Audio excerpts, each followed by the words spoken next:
Hi, my name is Justin Odisho, and in this video, I'm going to show you how to create flying in from the side text or graphic objects. So first, I'm going to show you how to make text slide in gently from the side.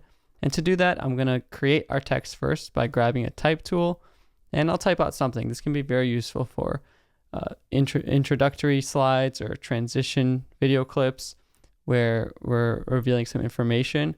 So let's say in this case, I am showing the name of someone, maybe their name and age or their name and occupation, like you often see in some TV shows.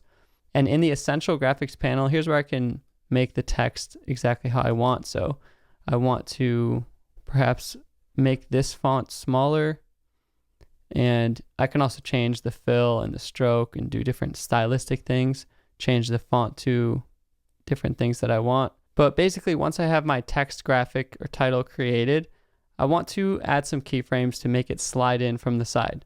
So in the effects control panel, we can see the position of our clip. And if you ever click on the selection or move tool, you can highlight that graphic as well, and you can move it around visually. So this is a nice kind of space right here, I feel like. But I'm going to add a keyframe at the very beginning on the position, and I'm going to move the X keyframe all the way here. So it's starting off the screen, we can see in that red box. And then I'm going to move forward just a couple seconds, and I'm going to make it come in and land in that final position. So we have two keyframes now. It slides in from the side, just like that.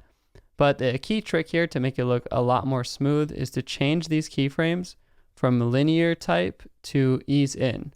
So if I right click this, change it to ease in interpolation, then the two won't have like just the same movement. It'll slowly ease into place there. You can kind of see it.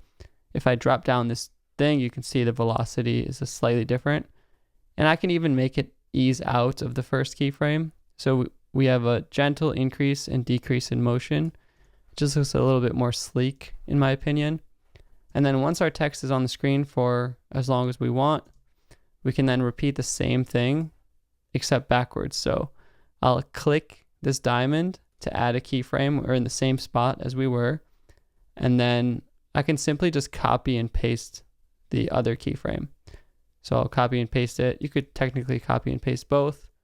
And I just want to change it this time to ease out and ease in. And if I press play now, we get an ease in. It's on the screen for a couple seconds, and then we slide out the other side. And you can do the same process for logos, graphics, PNGs. It's the same idea. You start off the screen, let's say to the left, add a keyframe, move over, add a keyframe to where you want it, and then just make some slight adjustments to the keyframe interpolation to give it that more sleek look. And then once we're ready to exit to the other side, this time I'll just simply copy and paste the keyframes, but reverse the order of them. So ease out and ease in. And we can make things slide in from the sides of the screen. I can stagger these a little bit maybe. So we're making these slide in and then slide out. And I just chose to slide them in from the right and left, but there's no reason you couldn't do the same thing with the Y parameter for the top and bottom. As an alternative advanced tip, if you ever use the transform effect in the effects control panel, it's under the distort folder, and add that onto the graphic or text, and instead of using the position keyframes on the actual clip, we use the position movement on the transform panel, and we just uncheck use composition shutter angle, and we turn up the shutter angle here. We can actually use this to get a little bit of motion blur as well. So the same idea, adding a keyframe on the position, starting to the side, and bringing it in a little bit.